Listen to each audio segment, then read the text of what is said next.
Good morning, everybody. Happy Thursday. We have made it to the big day. We have made it to the 2024 NFL Draft. And I'm excited. You guys should be excited. I'm sure I don't need to tell you why this is a big day. If you are a football fan of any kind, even if you don't have that many picks, even if you don't pick until tomorrow, even if your team has a history of messing this up and you don't trust your decision makers, it is still an exciting day because the possibility for something special happening is there. There's something present. Even if you think it is unlikely, the possibility remains. So, I want to take this video to talk about how my coverage of the draft is going to work over the next few days because obviously with all the work I've done over the last, I'd say, really 6-7 months. I think you could go back that far, but over the last 2 months in particular, it's been really focused. I didn't do all that, so I wouldn't be covering the draft. I will definitely be covering the 2024 NFL Draft. And here's how I'm going to do it. I have on screen the setup I'm going to use throughout this draft. And there are a few different things going on here on screen. I want to go ahead and go over them and talk about how I'm going to cover this. And the thing to note here is that while obviously I'm a Seahawks fan and things will be covered from a Seahawks-centric perspective, at the same time, this is going to be something that covers the entire draft. Every pick, every team, every selection, everything that happens will be processed to some degree on this stream. I'll talk through stuff. If something really interesting happens, of course, I'm going to sound off about it. So if you are a fan of another team and you just want someone to follow the draft with, I should be able to accommodate that pretty easily. If you can't watch the draft and you want to watch somebody who's watching the draft to get the information secondhand, then I can do that. I don't plan on just sitting here and staring at the TV until the Seahawks pick comes up. So on screen here, we have a running big board. And the way the big board works is quite simply at any given time, anywhere from 8 to 10 of my favorite remaining players, which is to say players that have not yet been selected, will be listed on screen. Right now there are 9 guys, so if you look over, you can see my top 9 on my big board going into the draft. And as players are selected, they'll get taken off and new players will get promoted to the on-screen list. So pretty simple. And I've separated the players out into various tiers, again, marked by the precious metals of the world, the most precious metals. So rhodium is the most precious metal in the world, so therefore it is the top tier. And as we go through the players, eventually we're going to get down to slightly lesser tiers until we're getting down to the stuff at the very bottom, the guys who are barely draftable and maybe not draftable at all. So it's a running big board, and at any given time, you'll be able to look at it and see who I think. And again, I want to stress that this is my big board. It's not pulled straight from PFF or ESPN or anything like that. My personal big board will be updated with each pick that gets made. Every time a player gets pulled who is on the list, he gets deleted. Most of the time, that player will be on screen. Sometimes he won't be. So if you watch my stream over the next several days, you're going to get to see most of my big board that way. Not all of it necessarily, but you'll see most of it because most of the players will at least make an appearance on screen before they get picked. So we have that. Above that, above the big board, you can see recent selections. That's basically just going to list what was the last pick made and what is the current pick being on the clock. So it's going to list, like, for instance, if you look above 1-1 is round 1, pick 1, and that belongs to the Bears. So we're just waiting for the Bears to pick. Once the Bears pick, then we list the pick out, and then we go to the next team, 1-2, whoever owns the number 2 pick. Right now it's Washington, but that can change, obviously. So it'll just be a really simple tracker of the most recent selection made. And we're just going to focus on those 2 parts, the most recent pick and the current pick on the board. So that'll basically allow us to have the pertinent information. We'll see the most recent decision and we'll see the current decision being made. And then to the left of the running big board, we have the Seahawks picks. The Seahawks' current 7 draft picks: 1, 16, 381, 4, 102, 4, 118, 6, 179, 6, 192, 7, 235. And as the Seahawks make decisions with those picks, either trading them or utilizing them to select a player, I'll start to fill it out.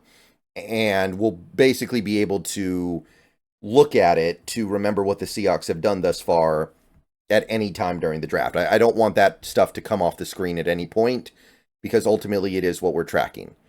And above my head is what will hopefully be, and is currently right now, the stream chat for the YouTube stream. It works right now. I tested it just right now, as you can see above my head. So hopefully it continues to work throughout the entire draft. And then we have some rules and regulations in the upper middle part of the screen. And then we have over on the left bottom corner some goals and hopes for the streams over the next few days, basically the end of the month, because we're almost to the end of April.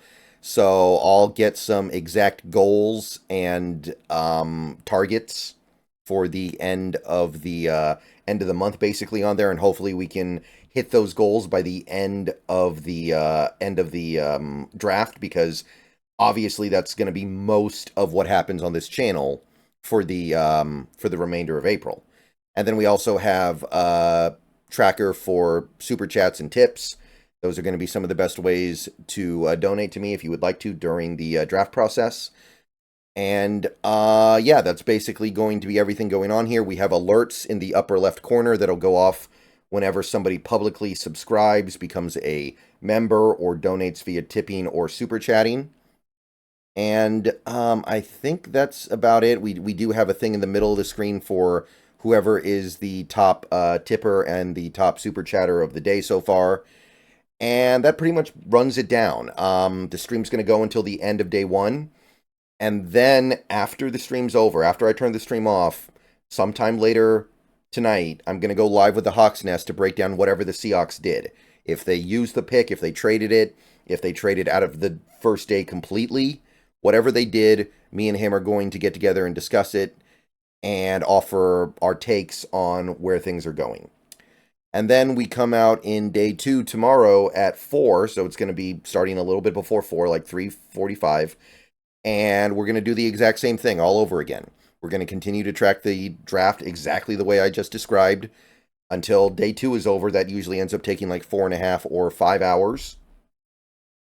And then that night, after the stream is over, I'm going to go live with the Hawks Nest yet again for another stream about whatever it is we did on day 2. Be it we used picks, we traded picks, whatever it may be. We'll just discuss our feelings. And then you get to Saturday. And Saturday's the big one because the draft starts early on Saturday. I think it's 9 a.m. So I'm going to try to go live about 8:45. And we'll just be sitting here covering all of day 3, which is rounds 4, 5, 6, 7. And there may be some overtime so we can field UDFA stuff, because UDFA basically starts the moment the draft is over. So there'll probably be some OT, but it's the same basic idea. The third stream, the post-draft stream with the Hawks Nest, will not be until probably Sunday, because we want to let UDFA stuff happen and we'll just be tired. But that is basically going to be the process here on Seahawks Brendon Nelson. I haven't set up the day 2 or day 3 streams yet because I think it messes with the chat. It confuses the chat bubble on which stream it should be looking at. So I'm not going to set it up until after the first day is over. And then I'm not going to set the third day up until the second day is over. And hopefully that makes it better. But yeah, that's about it. I'm excited. Can't wait to see what happens. Can't wait to see how this plays out. And I hope you guys are ready for a ride. Hope you stop by, hope you come watch, even if it's just for a little bit when the Seahawks maybe make their pick, even if it's for the whole day and you want to be a part of the entire process here. That's awesome too. However you want to do it, I'm good with it. If you can only stop by periodically, obviously, then hey, I understand. There are a lot of people out there streaming the draft. There's a lot of stuff going on in the world of sports right now. You got baseball, you've got basketball, There's a lot of stuff going on. The draft is just a part of it, but this is the stuff that I try to throw myself into. So I think that about covers it. Can't wait. And as for a final offering as to what I suspect will happen as of right now, and I want to say, before I say anything, I think the Seahawks have done a very good job of hiding their intentions and not allowing us to get a very clear window into what their thought process might be before this draft starts. So what I'm about to say is just speculation. I freely admit that. However, I feel like the team is going to trade back in the first round a little bit and then pick Cooper DeJean. That's my gut feeling right now. Let's see what happens. All right. Peace out, Go Hawks. Talk to y'all later.